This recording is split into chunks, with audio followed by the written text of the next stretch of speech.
Hello students, how are you? कैसे हैं आप? Today we will start our grammar chapter direct and indirect speech. Let me clear first the definition of direct and indirect speech. See the definition. Direct speech describes when something is being repeated exactly as it was, usually in between a pair of inverted commas. For example, she told me I'll come home by 10 p.m. Now see the definition of indirect speech. Indirect speech will still share the same information, but instead of expressing someone's comments or speech by directly repeating them, it involves reporting or describing what was said. So an obvious difference is that with indirect speech, you wouldn't use inverted comma here. For example, like she said to me that she would come home by 10 p.m. Now come to the book exercise. I will show with answer. Here let's link it given. A. Match the sentence in direct speech with those in indirect speech. आपको पता है direct speech में क्या होता है और indirect speech में क्या होता है. डायरेक्ट स्पीच में कोमा अप्लाई होता है और इनडायरेक्ट स्पीच में कोमा अप्लाई नहीं होता. In place of comma we have to use that. So what will be the answer of first का बी होगा, सेकंड का ई होगा, थर्ड का एफ होगा, फोर्थ का सी होगा और फिफ्थ का A and last one sixth का डी पार्ट होगा. Clear? Now change of tenses in reported speech. Here I would like to tell you about the tense table. अगर आप वो 4 टेबल लर्न कर लेते हैं तो it is clear to you about the direct और indirect speech. You have to learn but आपको लेकिन वो 4 टेबल जो है लर्न करनी है. ठीक है, उसकी हेल्प से हम बुक के सारी एक्सरसाइज को कवर अप कर लेंगे. Let me see. This is the table of direct और इनडायरेक्ट स्पीच. फर्स्ट पर्सन वाला कॉलम जो है आपका पूरा है डायरेक्ट स्पीच और changes to according to subject ये आपका इनडायरेक्ट कॉलम है. Clear? If first person is given in direct speech में अगर आपको दिया गया है I, my, we, us, first person, तो आपको इनडायरेक्ट स्पीच में क्या करना है? Changes to according to subject of reporting verb. अगर आपका डायरेक्ट स्पीच में सेकंड पर्सन है, मतलब यू, योर्स, योर है, तो you have to change according to object of the reporting verb. But if third person is given in your direct speech like she, he, it, they, them, her, his, then there will be no change. Now see the second column. Simple present given है अगर आपके direct speech में, तो आपको indirect speech में simple past में convert करना है. अगर प्रेजेंट कंटिन्यूस गिवन है आपके डायरेक्ट स्पीच में, तो आपको इनडायरेक्ट में पास्ट कंटिन्यूस में चेंज करना है. अगर गिवन है present perfect, then you have to convert past perfect में कन्वर्ट करना है इनडायरेक्ट में. अगर डायरेक्ट में प्रेजेंट परफेक्ट कंटिन्यूस गिवन है तो पास्ट परफेक्ट कंटिन्यूस में चेंज करना होगा. अगर सिंपल पास्ट में गिवन है तो पास्ट परफेक्ट में चेंज करना है. पास्ट कंटिन्यूस में गिवन है तो पास्ट परफेक्ट कंटिन्यूस में चेंज करना है. और अगर पास्ट परफेक्ट में है then there will be no change. और ऑल्सो पास्ट परफेक्ट कंटिन्यूस में भी गिवन है तो भी कोई चेंज नहीं होगा. क्लियर? अभी इसी को ही मैं एक्सप्लेन करके बताती हूँ आपको कि सिंपल प्रेजेंट में हम क्या यूज़ करते हैं, प्रेजेंट कंटिन्यूस में क्या यूज़ करते हैं, प्रेजेंट परफेक्ट में क्या यूज़ करते हैं, if you don't know about the tense. Now see here, if is rm given, you have to convert in was were. If it's given in was were, you have to convert had been. अगर has have है तो had में convert हो जाएगा. अगर do है तो did में कन्वर्ट हो जाएगा. अगर डिड है तो हैड डन होगा.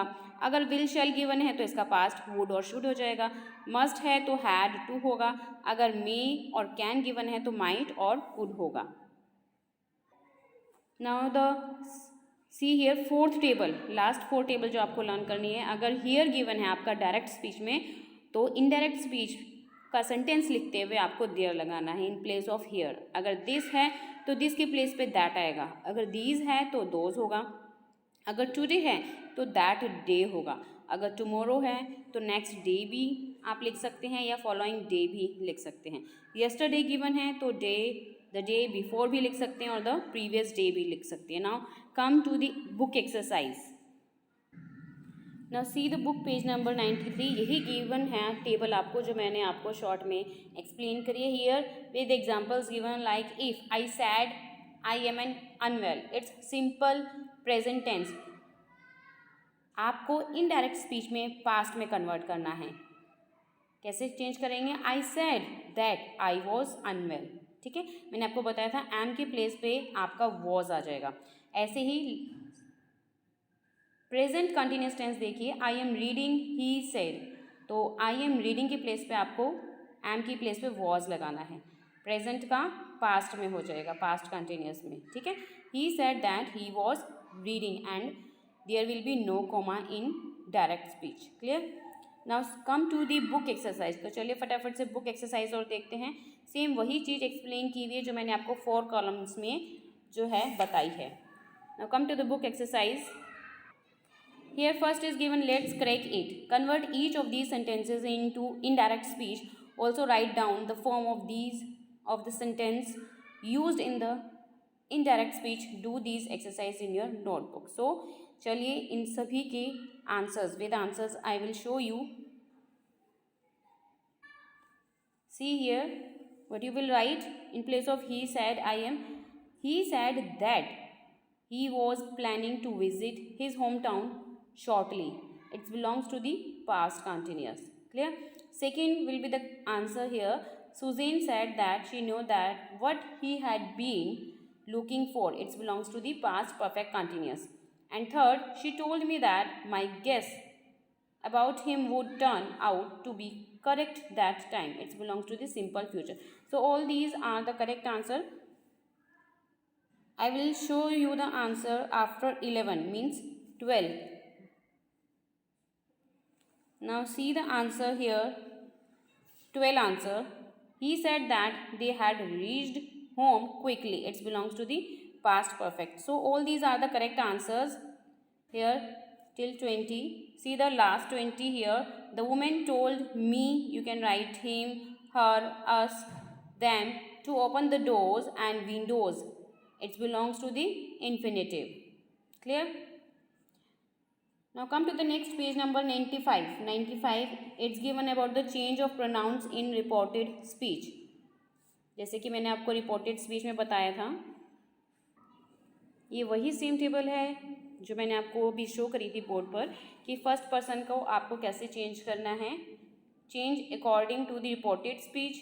ओके, और ये सेकेंड पर्सन का मैंने आपको बताया था change according to the reporting verb, according to the object of the reporting verb. ठीक है, और थर्ड पर्सन का मैंने आपको बताया था there will be no change. Clear? ऐसे ही change of possessive adjectives in reported speech में गिवन है आपका माई का आर हो जाएगा, हर का दियर हो जाएगा.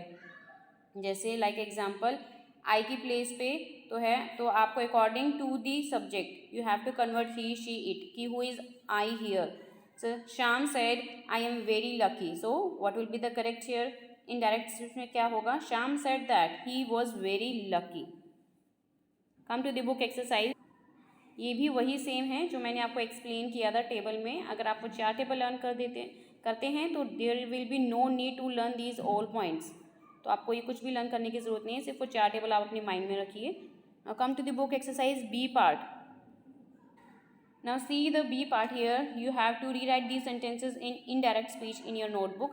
Underline the changed pronoun. आपको underline भी करना है जो pronoun जो है change हुआ है यहाँ पर.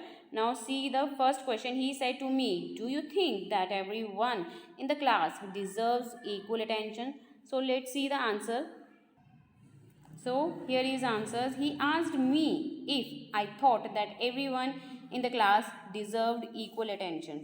Also see the all answers to I asked him what he had been doing in that sleepy little town for so many years. So he belongs to the changed pronoun here. ठीक है, ऐसे ही third fourth fifth है आपका.